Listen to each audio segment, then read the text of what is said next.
1 News. This is New York Tonight.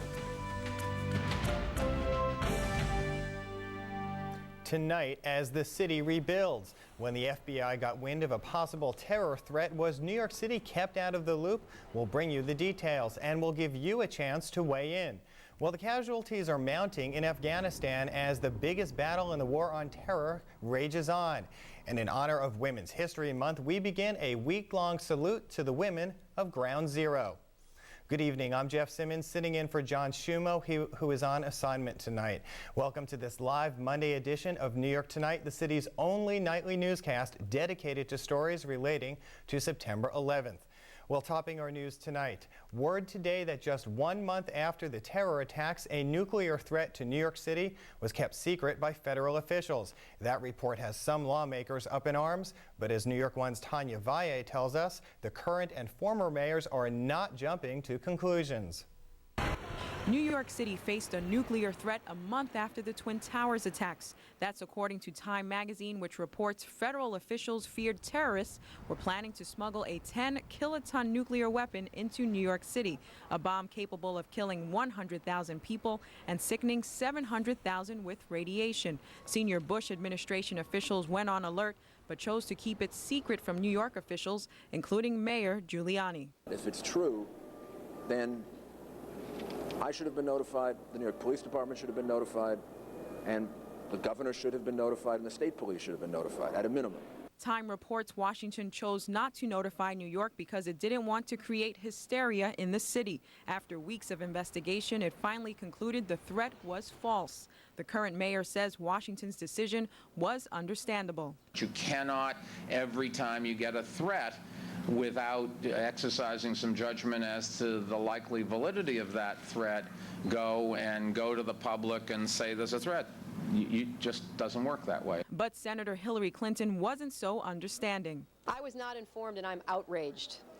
If it is true that there were credible threats of some kind of nuclear attack on this city, and the mayor, the police, the FBI, the governor, the officials responsible for protecting us were not told, that is a dereliction of duty. Time magazine reports the federal government kept the threat a secret out of fear it would create a panic.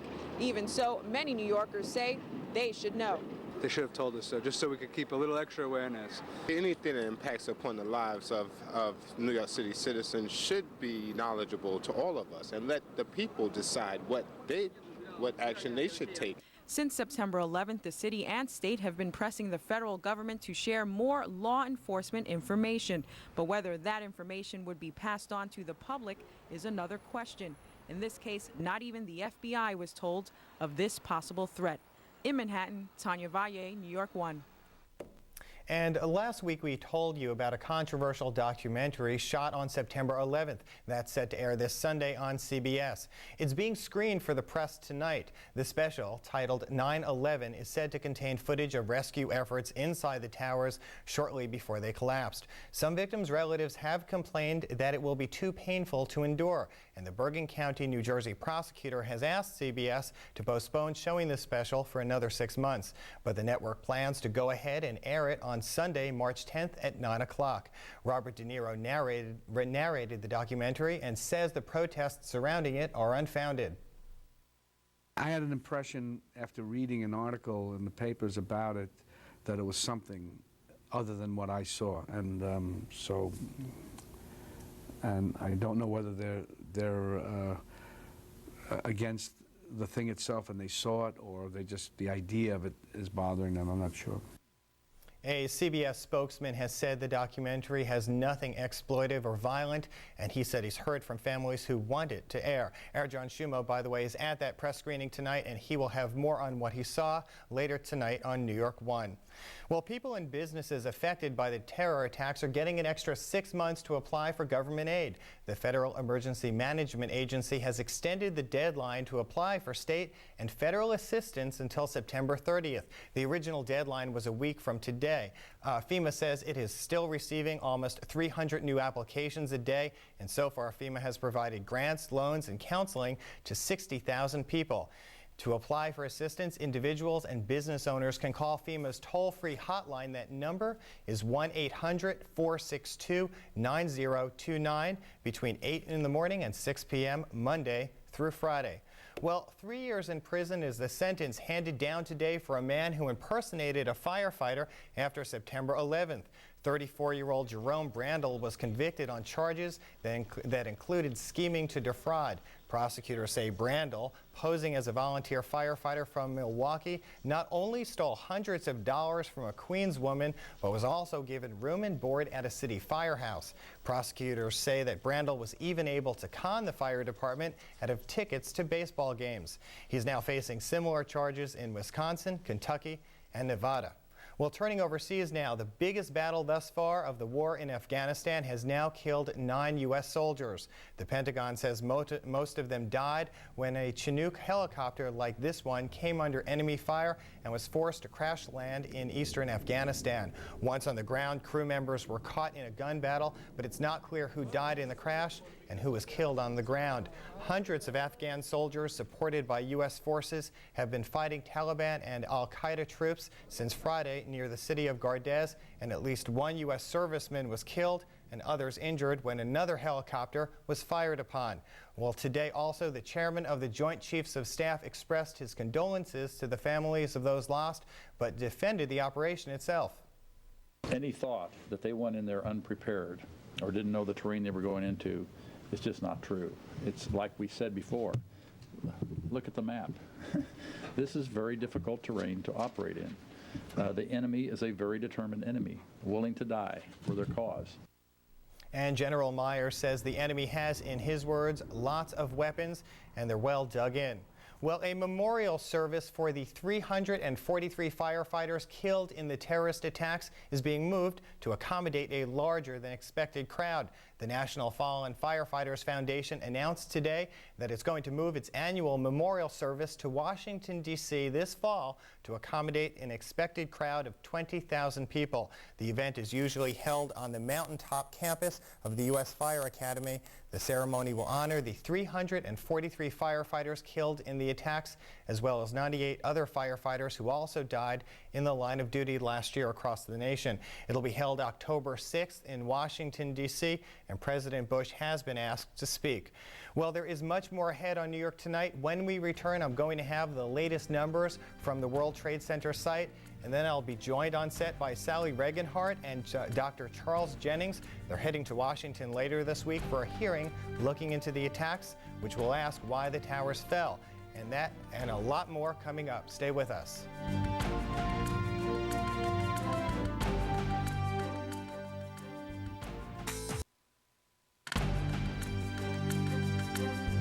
And now back to New York Tonight.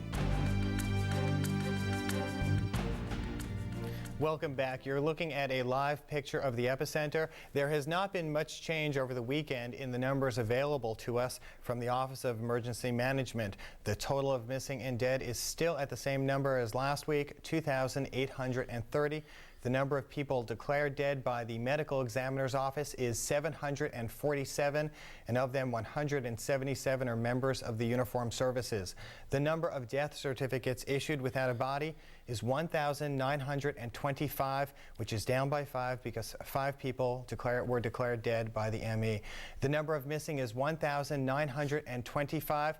And as for the cleanup efforts at the site, more than 1.2 million tons of debris and 175,000 tons of steel have been removed in close to 97 truckloads.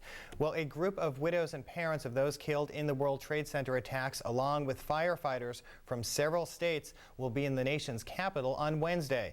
They want Congress to open an independent investigation into why the Twin Towers collapsed. They say structural vulnerabilities may exist in other skyscrapers and could cause similar disasters in the future. They also want an investigation into evacuation and firefighting techniques, and they'll testify before the House Science Committee on Wednesday at noon. One of the people at that hearing was my next guest, Sally Regenhart, the founder and chairperson of the Skyscraper Safety Campaign, a project of parents and families of firefighters. Her son, probationary firefighter Christian Regenhart, was one of the first to respond to the World Trade Center. Also joining us tonight, Dr. Charles Jennings, Director of Graduate Programs of Fire Safety, Security, and Emergency Management at John Jay College in New York City. They're both going to talk about the hearing on Wednesday. I also want to point out, Sally, as you mentioned, that Dr. Jennings serves on the Skyscraper Committee's advisory board. Yes, he's one of my professional advisory panel members, and I'm very, very happy to have his expertise on my panel. First, tell us, what is the Skyscraper campaign? The Campaign for Skyscraper Safety is a project which is about concerned people who basically have lost a loved one at the World Trade Center, people who are shocked and outraged that in this day and age, in the greatest city in the world and in the greatest country of the world, buildings collapsed as if it were a third world country. We are outraged. We cannot accept this has happened. We want to know why it happened. And that is why you're going down to Washington. Tell us a little about the hearing on Wednesday. What's in store? We are very, very happy that Congress is holding a hearing to really review many issues regarding the World Trade Center. You know, the parents and the widows and other people are very deeply concerned. We, as of this date, we have not had an investigation into the causes of the collapse of the World Trade Center. And keep in mind, Congress has had 12 different investigations into the collapse of Enron, but not one investigation into the collapse of the World Trade Center. I want to bring Dr. Jennings in here. Your colleague Glenn Corbett will be testifying on Wednesday. Tell me why you feel this investigation is necessary. Well, it's customary, and whenever there's a disaster of any magnitude, there's a full review of what happened in order to gather lessons learned. And that would include gathering information on what happened when, to establish a timeline, to establish definitively what happened in terms of the structure of the building, and determine why the collapse occurred, and so that we can learn from that for the future, so that we can incorporate that into building code changes, and equally importantly, understand what happened in terms of the management of the incident, so that going forward we can develop instructions for people who work in high-rise buildings and help the fire departments cope with emergencies in the future. At this point, have you come to any conclusions or beliefs of why the towers fell?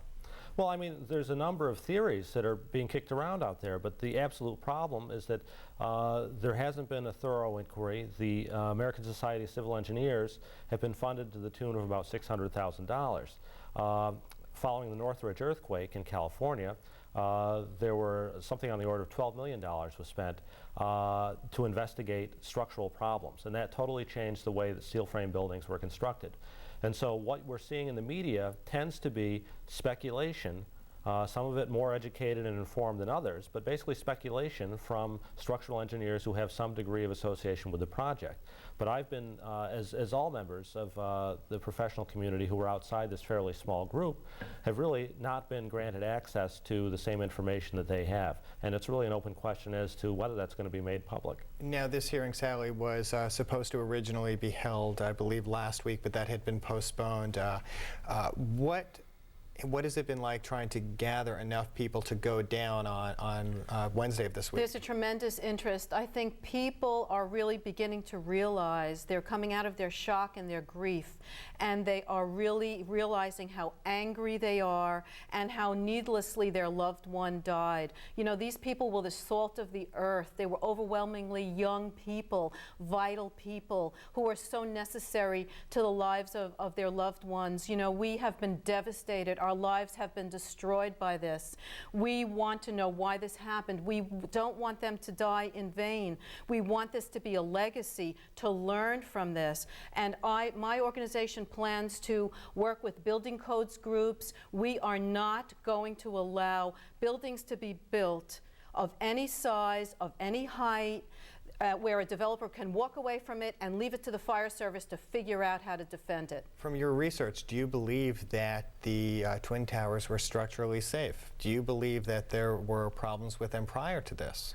I'm not really qualified, you know, regarding the structure, but I will say from my research, I'm shocked at the number of stairways that were in the building. I'm shocked that safety measures seem to be the last concern. I'm shocked at the use. What type of safety Well, measures? I'm shocked that the lightweight steel open floor truss construction, which in the fire department there's a saying, never trust the truss. Truss construction has historically been deadly to the fire service, yet the entire World Trade Center was constructed by this unorthodox method. And I believe, Dr. Jennings, you agree with her on this? Or? Well, clearly the trusses were a major problem in this incident, and the reliance on them, certainly in retrospect, is very problematic. When the building was constructed, I think that everyone can agree there was a certain amount of hubris on the part of the engineers and designers of that structure.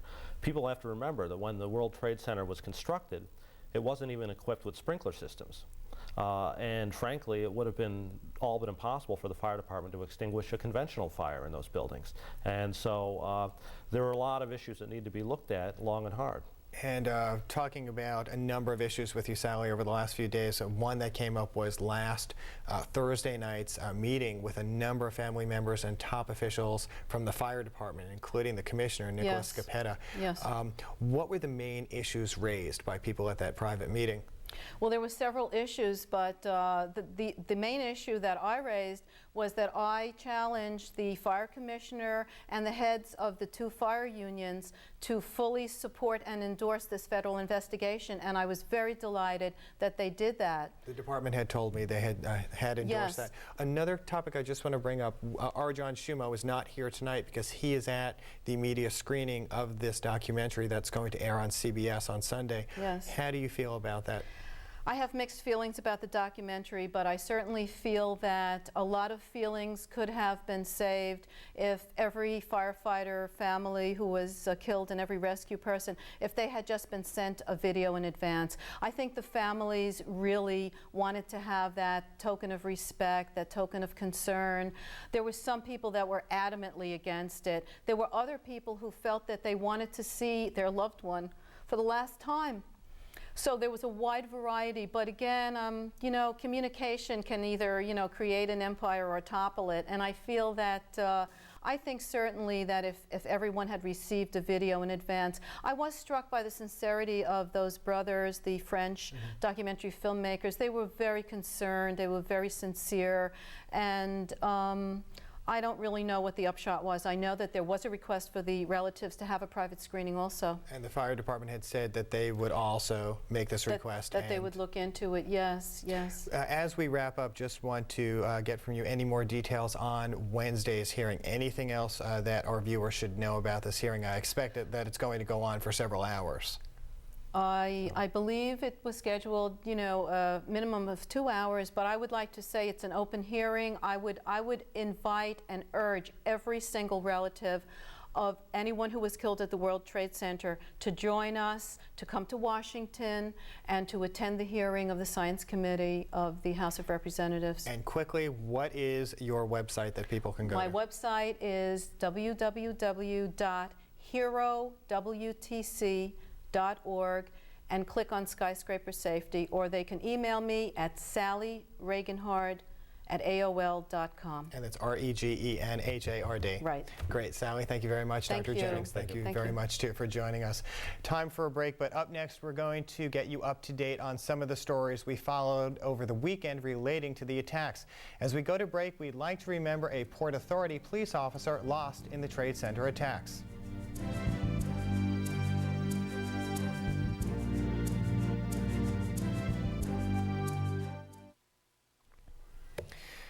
Welcome back. Time now to get you caught up on some of the stories we have followed over the weekend relating to September 11th and the war on terrorism.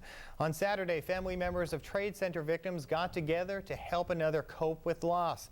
Members of the World Trade Center United Family Group met on the campus of Seton Hall University in New Jersey to share their grief and their experiences in the wake of the terrorist attacks. More meetings are planned for the coming months, and they'll take place in both New Jersey and Manhattan. Also on Saturday, Mayor Bloomberg announced new plans for a temporary tribute to the victims of the attacks. A bronze sphere, which was damaged during the collapse, will be placed in Battery Park not in Battery Park City as originally planned, and that'll be unveiled tomorrow morning at 9 o'clock. And we are now told that the sphere will not only be unveiled tomorrow, but there will be a number of officials there. Overseas, the biggest battle so far in the war on terrorism began in eastern Afghanistan, pitting U.S. and Afghan forces against regrouping al-Qaeda and Taliban troops. That battle has killed 9 Americans thus far, and it's still going on tonight. Well, that famous flag, which was raised at the Trade Center site, is now raising controversy. 2 people have come forward insisting that the flag belongs to them. They say 3 firefighters took it from their yacht and raised it over the epicenter.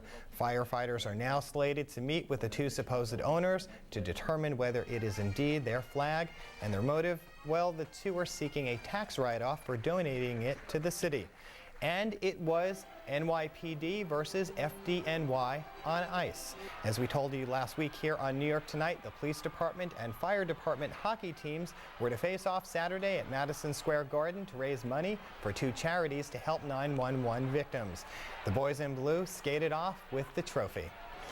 And a programming note for you, our New York 1 For You segment will return tomorrow night, and if you'd like us to look into a problem relating to the attacks, you can do one of 2 things. Call our hotline number, and that is 212-379-3599, but only call Monday through Friday between 11 in the morning and 1 o'clock. And that's when our phone banks are staffed with trained volunteers from the New York section of the National Council of Jewish Women. Or you can send an email to us anytime at New York 1 For You at NY1.com. Now a reminder, if you lost your job or business because of the attacks, your time is running out to apply for help from some of the major charities. This Friday, March 8th, is the last day that you can apply for relief or help from the 911 United Services Group. That organization represents the Red Cross, the Salvation Army, Safe Horizon, and other aid agencies. If you qualify for assistance, you must schedule an appointment by Friday the 8th. The meeting does not have to take place by that point, but it must be scheduled by that date.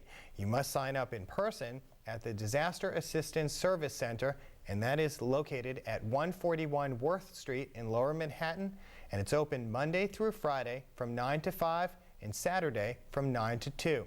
To find out if you qualify or for other questions, you can call Safe Horizons hotline, and that phone number is 866-689-HELP, H-E-L-P.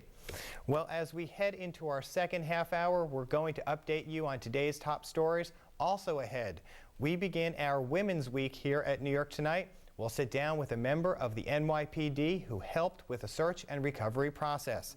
But as we go to break, here are some ways that you can help as the city rebuilds.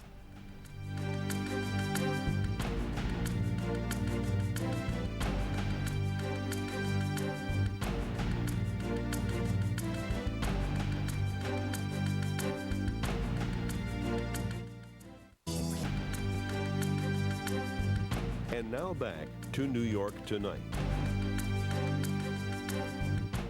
Welcome back. March is Women's History Month, and as part of our observance of all this week, New York 1 will pay tribute to some of the women heroes of September 11th. 6 months after the attacks, many people are just finding out that 3 women died in the line of duty, and that dozens answered the call on the 11th and continue to work tirelessly at the site. The Now Legal Defense and Education Fund is trying to make sure that some of those voices are heard, and the group produced this documentary, The Women of Ground Zero. Joining us tonight is one of the women it profiles, Lieutenant Terry Tobin from the NYPD. Thanks for joining us here. Thank you, Mr. Simmons. I have to ask you first, what was it like to become part of this documentary for you? Well, the Now Legal Education and Defense Fund approached me. They were having a dinner in November, and they wanted to acknowledge the women who had responded on September 11th and helped in the aftermath of the terrorist attacks. So it was a very interesting experience for me to be a part of this project. Tell us a little about your career first. How long have you been in the department? I've been with the NYPD for 19 years. 19 years. Native New Yorker? I am. Native New Yorker. Yes. What borough? I grew up in Queens. In Queens. Why did you join the department? Well, partially genetics. I'm one of 5 children. 4 of us out of the 5 followed in my father's footsteps. And my sister was let off the hook because she married an officer. Okay, still in the family, in the yes. police family. Why did you personally, though, decide to become a police officer? I think it's a wonderful career in public service, and I truly believe that part of my answer is that my father really enjoyed it, and to see someone who really enjoyed what they do for a living was a real plug in terms of a great advertisement for joining the NYPD. Has your view of the department changed since September 11th? To be honest with you, I think any organization's greatest asset are the people that work for it. And certainly in the NYPD, I think that the people who work, that I work with day in and day out, are the finest people in the world. It was something I knew on September 10th. I think September 11th gave the NYPD an opportunity to let the rest of the world see how wonderful the people are. Where were you that morning? I actually work in the Deputy Commissioner of Public Information's office. We deal a lot with the press and the media. Hopefully it's a good relationship with Absolutely, absolutely. So on that morning I was meeting with the Deputy Commissioner of Public Information. At the time we were reviewing the schedule, and someone came in and said, we have a report. Actually, I think it was a member of the media who called my office and said, a plane just hit the World Trade Center. So he sent me over, along with another Sergeant, Jerry Falcon, to the World Trade Center. And to be honest with you, we had no opportunity to see the video of the first plane going in. So when we arrived there, it was 8:54, and shortly thereafter, the second plane went in. Where were you standing at that point when that happened? Well, the department had mobilized us to Church and Vesey. We had responded to Western Liberty. So we were diagonal from where we needed to go. So we made our way around to the mobilization point. And it was at that time that the First Deputy Commissioner, Joe Dunn, grabbed me and told me to put on a helmet. So Jerry and I jumped on an emergency service truck and were able to get 2 very heavy emergency service helmets. And in the end, I think it is probably the reason why I'm sitting here today. How close were you then for the next hour? Where were you? What were some of the things you had to do? Well, I entered the North Tower, and that was pretty clear. And what was amazing was that every 5 feet there was an officer directing people to safety. And I crossed over into the South Tower, and there was a photographer taking shots of people coming down the escalator. And we were trying very diligently to get people out as quickly as we could. And on some level, even if it's subconscious, people tend to slow down when they see a camera. So I escorted them out of the frozen zone. And I had just walked underneath the overhang of the South Tower and asked an officer to just remove them, further down outside of the frozen zone. And I was parked right on the corner of Western Liberty. So I thought, well, it's going to be a long day. Maybe I should put my sneakers on. And I started to walk away. And then I heard a rumbling. And I actually was thinking of trains. That was the type of sound it was. And as I turned back and I went back towards the tower, people started running towards me, telling me that the tower was coming down. And I stopped and I looked up, and obviously it had begun to pancake down. And at that point, I was blown from the east side of West Street to the west side. And I landed on a patch of grass outside the financial center. And I only know that because it was a soft landing. The sprinkler system had just gone off. And shortly thereafter, a piece of cement went right through the helmet, split it in half, and got embedded in my skull. Did you save that helmet? Do you still have it? I didn't. It literally split in half right off my head. What type of injuries did you suffer? Well, obviously I had the head injury. I had also fractured my ankle. There were extremely loud explosions. I actually thought that we had begun to be bombed. But as it turns out, it was the gas tanks exploding of fire engines and ambulances, and even my own car blew up down there. So I have a significant hearing loss in my left ear. When I got up out of the rubble, I hooked up with a firefighter and 2 EMS workers who treated me. But then we heard people calling from the rubble who were went back. alive. Well, yes, it wasn't too much thinking there when you heard people. It gave you some sense of where you should begin digging. And we were able to pull 3 people out from the rubble initially. And then people started running towards us again, telling us that the North Tower was coming down.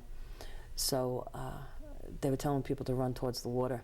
And I started to run, but I didn't realize that my ankle was fractured at that time.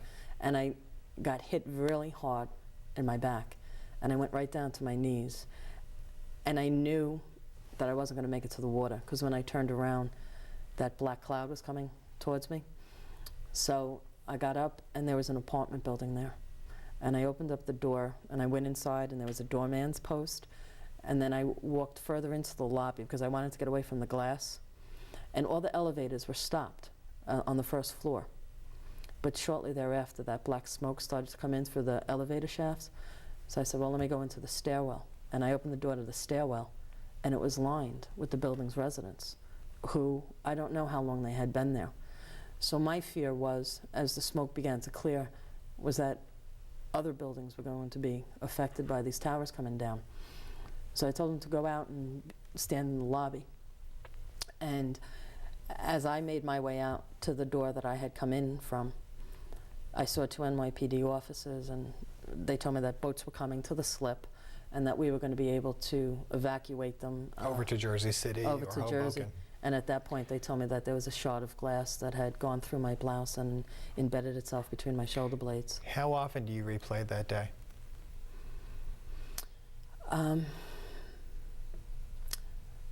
Right now, not that often. We've just been so busy in the aftermath of September 11th. So it hasn't been, I don't think that I have personally processed it all. Final question, I'm almost out of time, but I want to ask, what role would you say women served on the front lines down there since September 11th? We should point that out. In responding to the World Trade Center and being at Ground Zero since then, they're a very viable presence down at Ground Zero, and they continue to work, and I think they'll be part of the reconstruction phase also. Great. Lieutenant Terry Tobin, thank you very much. I do want to point out that the video that you saw at the very beginning can be acquired if you log on to this website at www.nowldef.org. Lieutenant Tobin, thank you very much for joining us here tonight. Well, it is time for a break. Up next, we will respond to some of the emails that you've sent us, including the answer to whether you get money back from that air purifier you just bought. But as we go to break, September 11th, in your words. Pray every day for the president, for the cabinet, for all the people that are involved in protecting us. The mayor, politics have all gone out the window now, and it's just, I'm worried about our country, and I support it. No, I mean, I'm not doing any extra safety precautions or anything. So, what can you do? Life is very random. This is a random act of evil and violence. You can't protect yourself against that, so. I realize that we definitely have to be more aware now, because I never thought anything like this could ever happen, and now that it has, I just realized that we're not completely protected. Even though we're in like a really strong, healthy country, that doesn't mean anything really. Welcome back. Now it's time for our viewer mail segment, where we share some of the hundreds of emails we receive from our viewers each week. We begin tonight with a viewer named Orion, who is obviously venting his frustration with some of the major aid agencies. He writes about FEMA, the Red Cross, and the agency Acción, saying, and this is a quote, "If any of these or members thereof fell in front of me and reached for my hand, I would reply that they didn't fall within the guidelines and I would walk on by."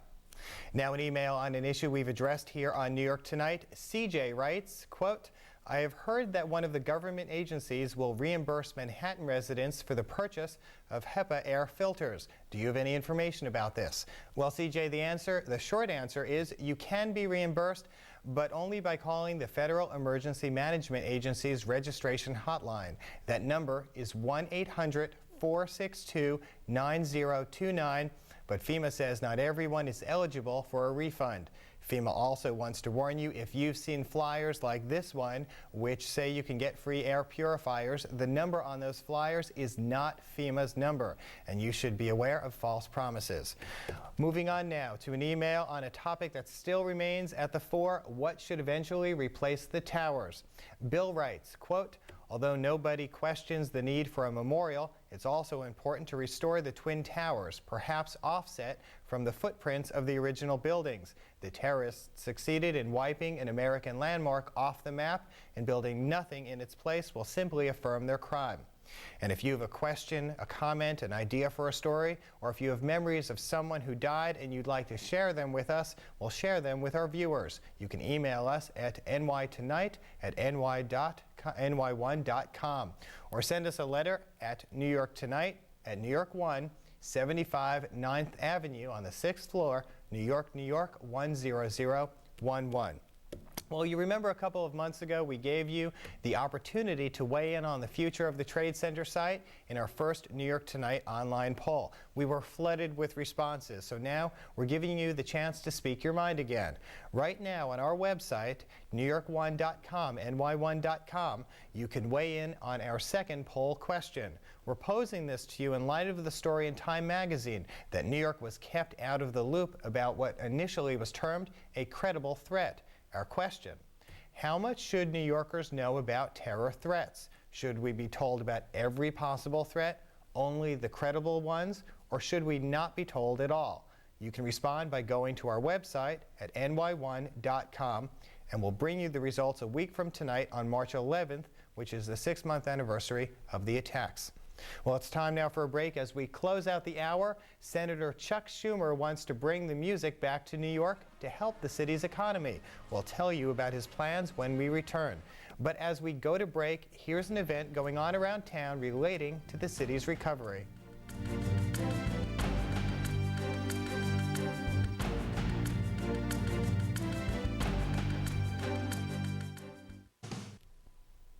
Now let's give you a look at some of the stories we will be following on Tuesday. At 9 o'clock, city officials will unveil the first of 2 temporary memorials. This one is the Sphere that we've been talking about, and it is now going to be placed in Battery Park. We'll bring you up to date on the looming deadline to apply for financial help from the United Services Group. And tomorrow night, the Lower Manhattan Development Corporation's Transportation and Commuters Advisory Council will hold its first meeting downtown. Well, a state flag that once hung at the World Trade Center site will now fly at the Olympic Training Center in Lake Placid. It's a gift from Governor Pataki. Today he honored some of the New York athletes that competed in the Salt Lake City Olympic Games in a special ceremony held at the state capitol. The governor says the state's athletes and the Lake Placid training site played key roles in helping the U.S. team bring home a record number of medals. 70% of the U.S. team trained at the Olympic facilities in Lake Placid at some point during their careers. 24 of the 34 medals that the United States won were won by athletes who trained at our ORDA facilities. 20 of the athletes on our team come from New York State. Among those who gathered to receive the governor's praises, men's skeleton gold medalist Jimmy Shea, who is from Lake Placid. During the game, Shea wore a bracelet inscribed with the name of a firefighter who was killed on September 11th. Well, Senator Charles Schumer wants the music industry to show its support for the city post 9/11 by bringing the Grammy Awards back to New York next year. Today, Senator Schumer called on the National Academy of Recording Artists to hold the Grammys here in 2003. Schumer says it would pump millions of badly needed dollars into the local economy. In the wake of September 11th, some of the world's biggest organizations who run some of the world's most important events have either scheduled their events right here in New York City or have made us a leading contender to host them. The Grammys used to alternate between here and Los Angeles, but a dispute with former Mayor Giuliani led the organizers to pull up stakes a few years ago. Schumer says a decision on whether to bring the ceremony back is expected in June. And finally tonight, dozens of relatives of 9/11 victims are spending tonight at one of the city's fanciest restaurants. They were invited to the Alain Ducasse restaurant to watch as the French chef and owner presented a check for $150,000 to the Twin Towers Fund. Ducasse and the manager of a Paris hotel raised the money with a $550 per person dinner in Paris back in December. It's just incredible that people from all over the world have been so touched not only by the tragedy that affected America and the terrorist attack, but by the heroes, the American heroes, our firefighters, our police officers, our ambulance drivers, who rushed into harm's way and gave their lives. And people all over the world have responded with kindness and generosity. The Paris benefit also raised $50,000 for City Harvest and $25,000 for Meals on Wheels. Well, that is all the time we have for tonight. New York Close-Up is next, and joining host Sam Roberts is Nobel Prize-winning scientist Dr. James Watson.